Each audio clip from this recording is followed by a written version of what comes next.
Already দেখেন তার মাথার কি অবস্থা, সে চুপচাপ রয়েছে।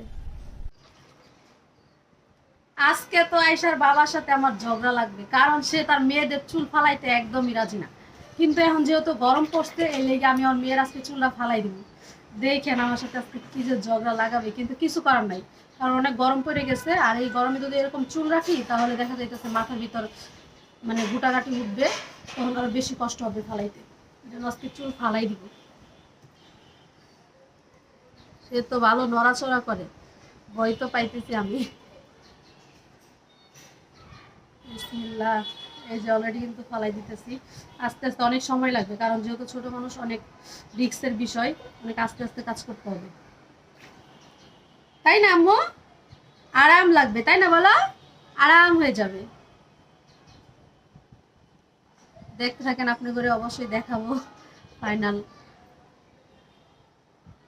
অনেকে কিন্তু সাহস করে করে না, কিন্তু আমি কিন্তু ছোট থেকেই আমাদের বাড়ি থাকা অবস্থায় আমার ভাবিদের বাচ্চা কাচ্চার চুল ফালাই দিছি।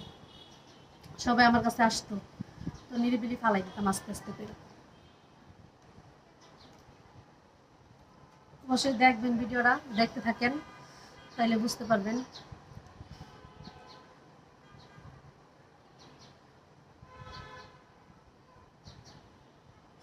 ও কিন্তু চুপ করে বসে গেছে।